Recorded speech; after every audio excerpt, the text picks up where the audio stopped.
God showed me in a vision His hand sowing the seeds of His laid down lovers through the earth, according to John 12, by which again Christ shall be greatly glorified through the law of multiplication and the bride of His choosing.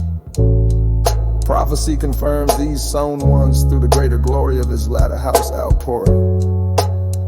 Zechariah 10 verse 9. And I will sow them among the people, and they shall remember me in far countries, and they shall live with their children and turn again. These are the children of the final Pentecost birth through the marriage covenant between Christ and His bride, who lives only for Him. Isaiah 60's text confirms these facts. Is any farmer so stupid that they will take their seed out of the earth before the seed produce the desired harvest?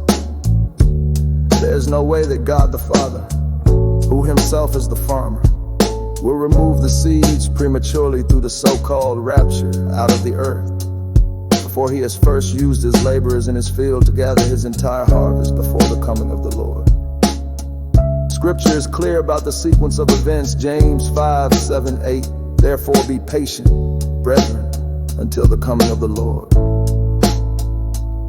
See how the farmer, the Father, waits for the precious fruit of the earth, waiting patiently for it until it receives the early and latter rain. You also be patient. Establish your hearts, for the coming of the Lord draws near. We are in the time of the Zechariah 10 latter rain outpour, and the greater glory that shall explode through the lives of the manifested sons. We are the lives, the seed of those who have willingly fallen into the ground to serve His kingdom purpose in the way of the cross. Read John 12. Verse 24 to 26, most assuredly I say to you, unless a grain of wheat falls into the ground and dies, it remains alone. But if it dies, it produces much grain. These are those who are raised up to become the manifested sons of God, not just born again babies that camp on the level of salvation, being ignorant and disobedient to lay themselves down in obedience to Christ in the way of the cross. Jesus said that He will only raise us up in the last day when He has gathered all those whom the Father has given Him. He said it 3 times. John 6, will God allow us to abort the children of the final Pentecost that must come in during the time of the harvest? How can we put the marriage supper before the harvest? Because in the parable of the marriage supper in Matthew 22, Jesus explains that He first sends His servants out to invite the guests to His wedding. During the time of the harvest, it's the Spirit and the bride that says, come. Does a bride invite herself to her own wedding, or does she invite the guests? Matthew 22, 8. Then said He to His servants, the wedding is ready, but they who were bidden were not worthy. Go you therefore into the highways, and as many as you shall find, bid to the marriage.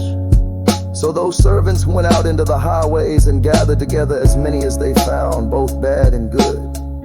And the wedding was furnished with guests. Are we waiting to go home through a rapture? Or are we waiting with Jesus to first gather the harvest through the latter rain, final Pentecost? Jesus spoke the following word about the end time harvest to me. You shall note that it was the Lion of the tribe of Judah who prevailed to open the 7 sealed book. My bride also prevailed, and I am opening up to you, my beloveds, the holy realm of the revelation of your God. I am coming to reveal myself in my prevailing abandoned bride. You are now entering the realm of my revelation, the realm of my revealed purpose for your surrendered life. I am coming suddenly into the upper chamber of the heart of my grail, through whom my final Pentecost will be poured forth, and through this great outpouring of abundant love my growth. And I shall receive the fruits of all devotion and sacrifice coming into fulfillment through the children of the final great harvest, my heritage of salvation. Notice what the Spirit of the Lord said through a friend of Smith Wigglesworth in 1965 about the time of tribulation. I'm going to prepare you for the coming days by a hard path that will cause many to cry out continually unto me. For when the going is easy, men do not seek me, but rejoice in a temporary blessing. And when that blessing is removed, they so often turn this way and that way, but do not come to me. I am showing you these things in order that you may seek me continually and with great diligence as you seek me. I will open up truths to you that you have not seen before, and these very truths will be such that will enable you to stand in these last days.